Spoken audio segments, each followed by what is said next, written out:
Dajjal udah hadir. Mana bukti Dajjal udah hadir? Kurma bisan tidak lagi berbuah.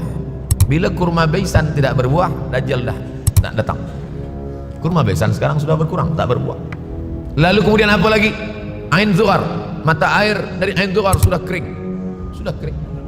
Oleh sebab itu, tapi manakala dulu datang Habib Omar bin Hafiz, saya hadir majelis itu, adalah seorang bertanya, Habib, ya, Imam Mahdi dah lahir atau belum? Saya tengok, Habib menjawab, sepertinya dia macam tak suka pertanyaan. Kata dia, kita tak perlu mencari-cari dia dah lahir atau belum, kampung dia di mana, dia lahir di hospital mana, dia. Yang perlu kita siapkan adalah iman dan takwa, pengetahuan kita, supaya kita jangan sampai terkecoh, supaya kita boleh membezakan mana hak, mana batil, mana betul, mana salah, mana lurus, mana bengkok, mana hitam, mana putih. Sehingga dengan istiqomahnya kita beribadah ini, kita boleh membezakan mana Al-Masih yang original, yang asli, mana Al-Masih Ad-Dajjal. Makanya tadi sebelum salam kita berkata, Allahumma inni a'udzubika min adzabi jahannam wa min adzabil qabri wa min fitnatil mahya wal mamat wa min syarri fitnatil masihid dajjal. Nanti di akhir zaman itu akan banyak pembunuhan. Dulu pun banyak juga pembunuhan, tapi tak banyak sekarang. Pembunuhan di Palestina sampai sekarang tak berakhir. Dulu imam-imam masjid, imam salat tarawih dulu di Masjidil Haram, Allahumma ansuril Islam wal muslimina fi Palestina. Dulu satu.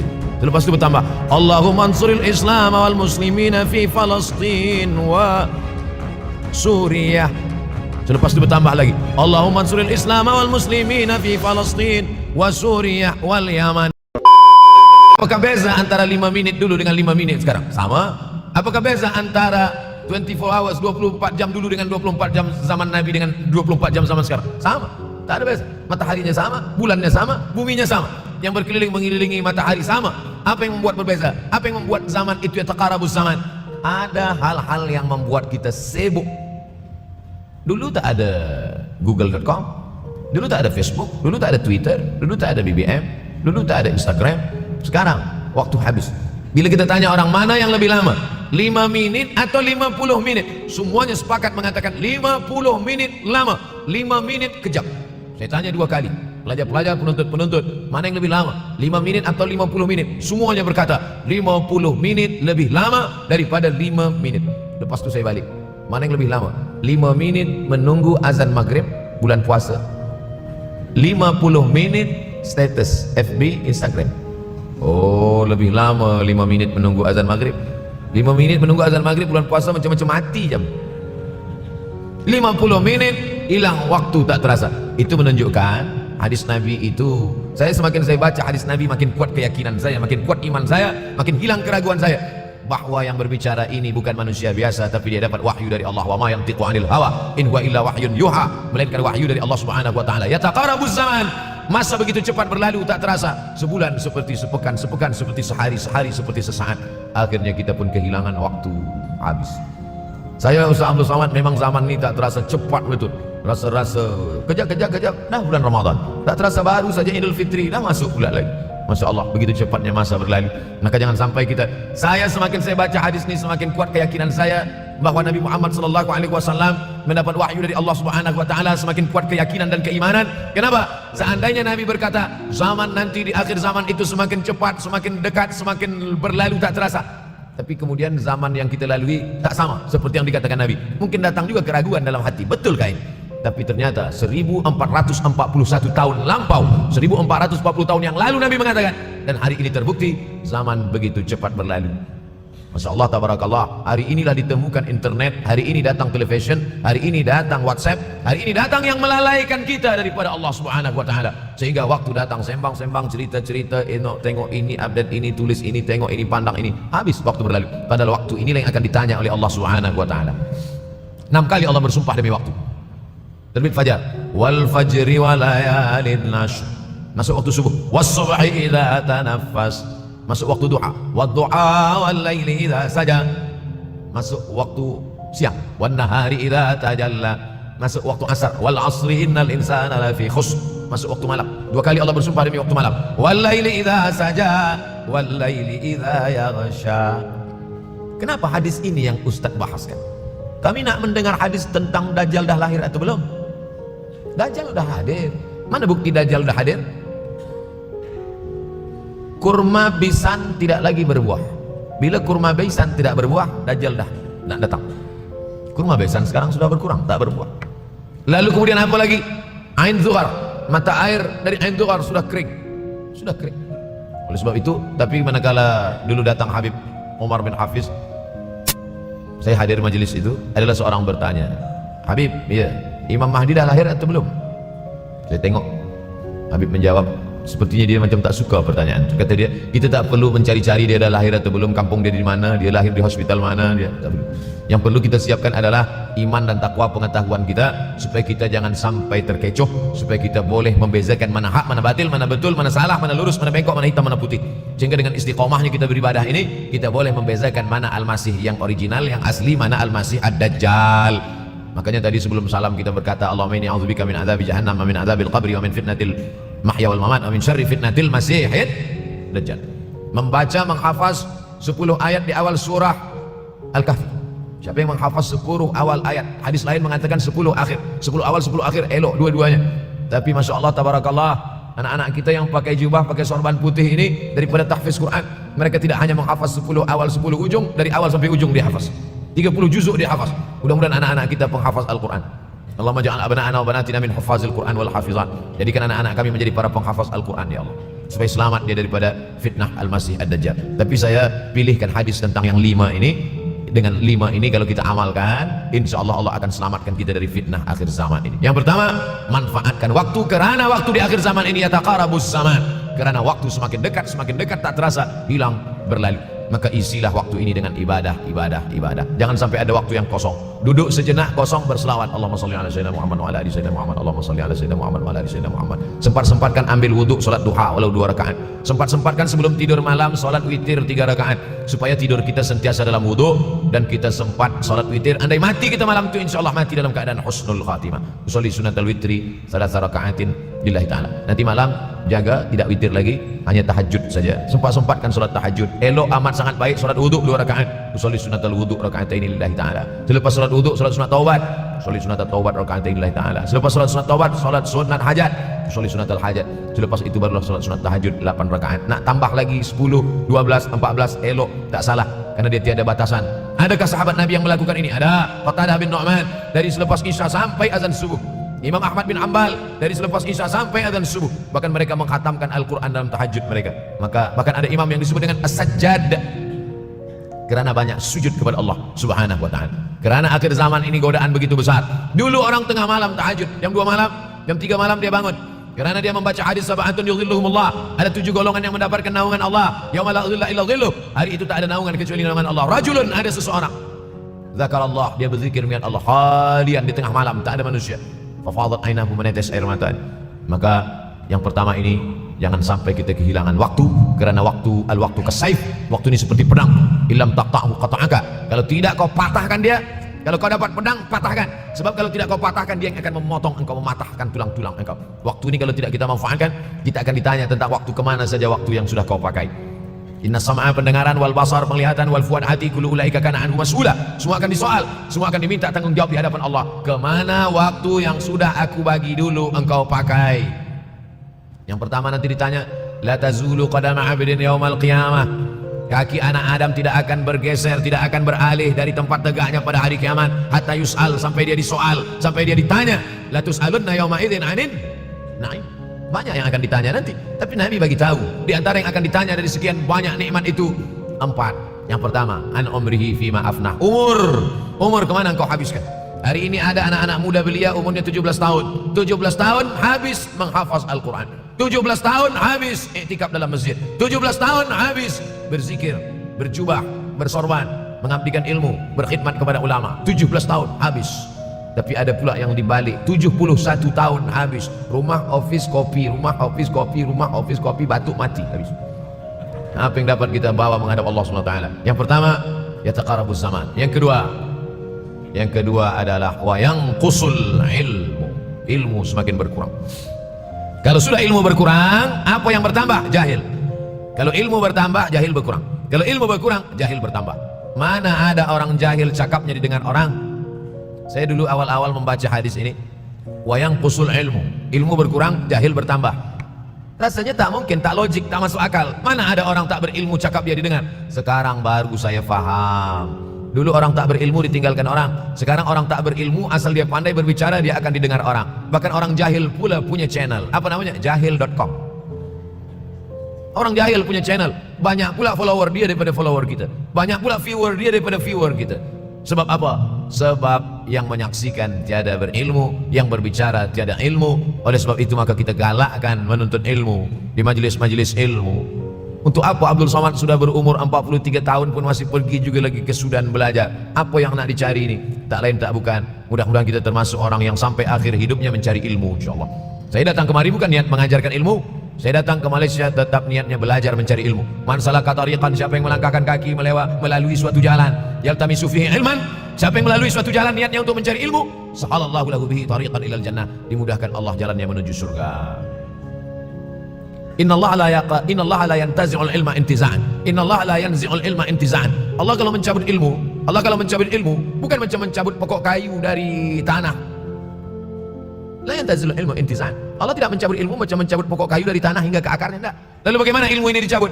Biqabdil ulama, dengan matinya ulama maka habislah ilmu. Meninggal Imam Syafi'i berkurang ilmu, meninggal Imam Nawawi berkurang ilmu, meninggal Imam Fulan berkurang ilmu. Maka yang hadir adalah al-juhala. Yang lebih menakutkan lagi adalah al-juhala bi thawbil ulama, orang jahil dengan pakaian ulama. Abdul Somad tidak mengatakan dirinya ulama. Saya selalunya membacakan ayat Quran, membacakan hadis Nabi, menyampaikan fatwa ulama. Tak pernah saya berceramah, bertausiah. Menurut saya, siapa saya? Siapa kita? Syafi'i manusia, saya manusia. Syafi'i boleh berfatwa, saya juga boleh berfatwa. Imam Syafi'i berfatwa, Al-Quran 30 juzuk dalam kepala dia. Kita juzuk 30 pun kadang-kadang hilang. Imam Syafi'i balik dari masjid ke rumah, dia tutup telinga. Datang orang bertanya, Syafi'i, ya, kenapa engkau tutup telinga? Sebab bila aku dengar dari masjid ke rumah, semua yang aku dengar masuk tu semua aku ingat. Aku takut dia ingat di dalam, maka aku tutup. Kita, yang saya sampaikan tadi pun tak ingat. Oh, Ustaz mengejek kami, enggak. Jangankan yang mendengarkan, yang bercakap pun tak ingat. Nasib baik datang orang Jepun mengingatkan kita. Nah ini, nama dia Sony. Manusia ini lupa. Oleh sebab itu maka yang kedua, akhir zaman, wayang kusul ilmu makin kurang. Maka bersyukur anak-anak yang dimasukkan ke rumah tahfiz. Kalau ada rumah tahfiz di kampung biasa, kalau ada rumah tahfiz di desa dusun biasa, tapi ada tahfiz di tengah kota besar Kuala Lumpur, masih ada lagi rumah tahfiz Quran. Siapa yang mewakafkan rumah tahfiz? Siapa yang memberikan beras? Siapa yang memberikan duit? Siapa yang memberikan belanja? Siapa yang mengirimkan ustaz? Masya Allah, tabarakallah. Maka ini semua mudah-mudahan kita istiqamah semuanya insyaAllah. Supaya apa? Supaya lahirlah anak-anak kita yang alim, berilmu. Karena ini makin banyak orang jahil, alftau bi ghairi ilmin, memberikan tazkirah, fatwa tanpa ilmu, dhalla wa adalla, dhallu wa adallu, sesat, menyesatkan. Kalau setakat sesat saja, ini sudahlah sesat, menyesatkan. Na'udzubillah. Engkau sayang kepada harta, amat sangat sayang. Dia pegang semuanya sampai tak meleleh, tak menetes walaupun satu tetes. Akhirnya mereka inilah pendusta-pendusta agama. Ara'aital ladzi yukadzibu biddin. Tahukah kamu siapa itu yang mendustakan agama? Fadzalikal ladzi yad'ul yatim. Mereka itu yang membiarkan anak yatim. Wala yahuddu ala ta'amil miskin. Dia tidak mempedulikan makanan orang miskin. Sebab apa?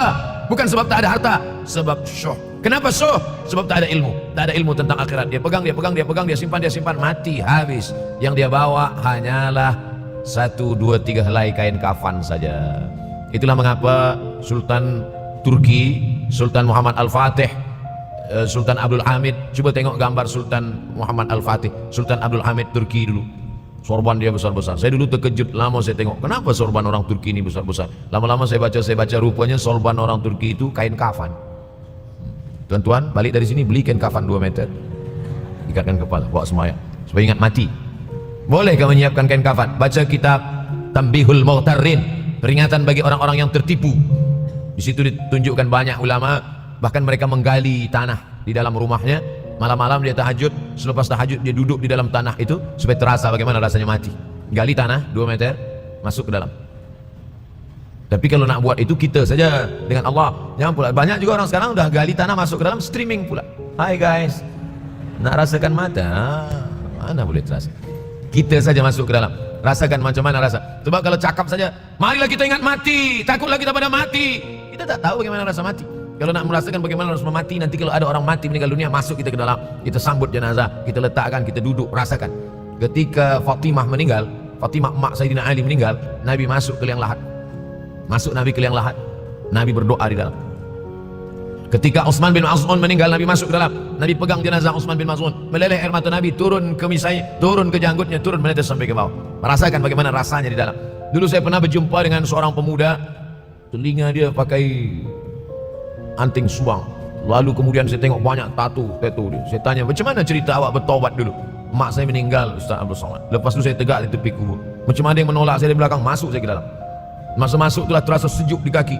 Datang rasa takut saya.